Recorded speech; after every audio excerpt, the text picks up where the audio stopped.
So many of us have these really big, bold dreams that we would love to pursue, but we're holding ourselves back because of fear of failure. So, in today's video, I'm going to be giving you some tools and tips and techniques that you can use to overcome this fear and start living your best life.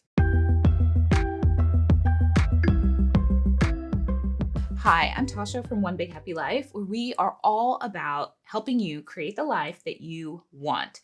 So, today I wanted to talk to you about fear of failure and how you can start overcoming that so that you can start living your best life. And let me just say from the beginning that, I'm like most people out there, I deal with fear of failure just like everyone else. And it's a perfectly normal brain function, right? Because like our primitive brains have evolved from a time when we were actually hunted and eaten. And so it still wants to protect us by keeping us safe. And so when we think about trying something new, pushing ourselves to places that we've never been before, well, our brain is doing its job when it tries to hold us back. And not to mention that so many of us have heard so many stories growing up and even as adults that can become like embedded in our unconscious brain and hold us back from doing the things that we want to do. So, first, before we get into the tools and tips to help you overcome fear of failure, I want to talk about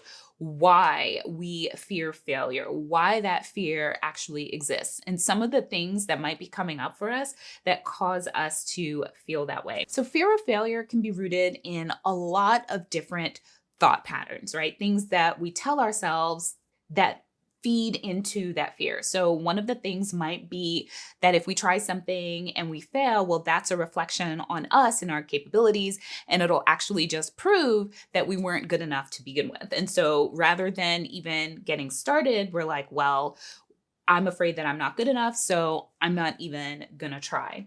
Now, another thing that we might be thinking is we might be worried about what other people think, especially if we're trying to do something or we want to do something that's counter to what feels normal. Like, for example, quitting a steady job to run your own business. Well, speaking from personal experience here, obviously, some people may not understand that, or there are plenty of people who have made career changes from being a doctor to being a comedian. And people are like, well, that's crazy. Why would you ever give up something that's steady and stable and prestigious for something that's less stable and you're not even sure if you're going to succeed at it? And so people are worried. We're like, well, do I even want to try that thing? Because what will people say about me if I try it and I fail? Or another thing that might feed into fear of failure is worrying about the financial consequences of failure. And so, regardless of where your fear of failure is stemming from, there are lots of ways, tools that you can use to help counter that fear of failure.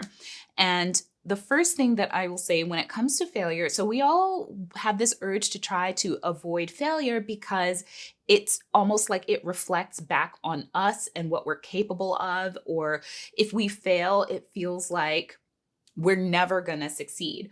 But we shouldn't look at failure as something to be avoided, right? Actually, in business, there's the saying that you want to fail and fail fast, because failure really, all it is feedback. Once you fail, you know, well, I tried this and this didn't work. So failing at one version of trying doesn't mean that failure is inevitable. It just is information. So now you actually know what doesn't work. And so you can try something else. I'm sure that we've all heard time and time again of inventors who tried and tried and tried and failed and failed and failed until finally it worked. Or even anybody who's achieved anything, they have failed so many times. It's just that we often don't hear about the failures. We only hear about the successes. So failure is just feedback. It's not a reflection on you. It's only a reflection on a particular method and set of circumstances that didn't work. You can always try something else and you can always improve your skills. So don't think of a failure as something that means that you should never do that thing ever again. So for me, once I started thinking of failure as feedback, then I wasn't as invested as much in the specific outcome. Like the outcome wasn't the be all end all. It's like, if it was successful, awesome, I was excited. But if it wasn't successful, that's okay. It didn't reflect on me or who I was as a person or what I was capable of or my ability to achieve the thing. So that's how I really encourage you to look at failure just from the beginning. It's just feedback. It doesn't actually mean anything about you or the thing that you're trying to achieve. So, secondly, another thing that I like to do is to play the what's the worst that could happen game, where I come up with a plan for, okay, well, if worst comes to worst, what could I do in this particular situation? And I think it's especially helpful when you're worried about the financial consequences, right? Because other things like whether or not we're capable or what other people think of us, those are all mindset things. Those are all in our minds, and it's up to us how we let that affect us. But when it comes to financial consequences of choices, well, those are actually external to us, right? Either you made money or you didn't make money. And there are so many things that you can do to prepare yourself financially as you're heading to take that big risk. But one of the things that I love to do is doing this what's the worst that could happen thing, where I sit and I think about, okay, if worst come to worst, what would that look like? What would my finances look like? And what would I have to do in order to overcome that thing? And I really enjoy doing this anyway in instances where I'm not fearing failure, but I feel like I absolutely have to succeed. That might actually be two sides of the same coin, where I put a lot of pressure on myself to reach certain milestones. And when I feel that happening, I step back, I try to be present and step back from that and say, why am I putting so much pressure on myself to accomplish this in this way by this time? If I don't accomplish this, what is the worst that's going to happen? What can I do to prepare? So if worst come to worst, that's okay, but I don't have to put all of this pressure on myself. So let's say business wise, if the business fails and it just crashes and burns, well, worst come to worst, I've learned so many skills that make me even more marketable. If I wanted to stay in the business arena, I could always start another business, or I could go back to the career that I had before. So it's not like it's the end of the world if I were to fail. So I would love for you to play the what if game and say, okay, what is the worst that could happen? And what are some of the things that I could do if worst case scenario goes down? And so when you have that contingency plan, now some people will say don't have a contingency plan because it stops you from going all in.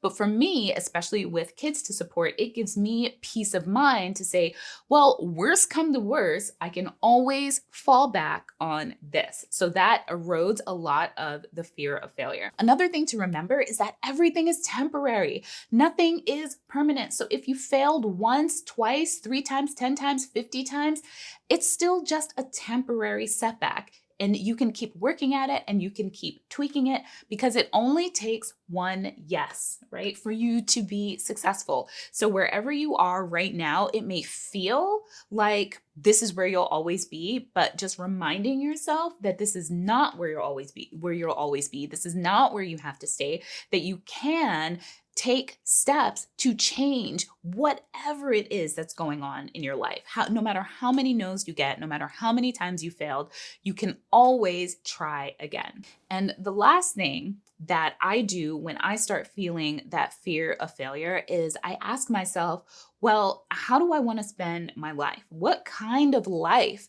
do I want to look back on? Do I want to look back and say, well, oh, that was great, I played it safe? Or will I be proud of what I've done? Will I be happy with the life that I've lived if I just played it safe because I was too afraid to try new things? Or let's just say that I never succeeded, that I tried and tried and tried, and I got to the end of my life and I'm looking back on all of my attempts.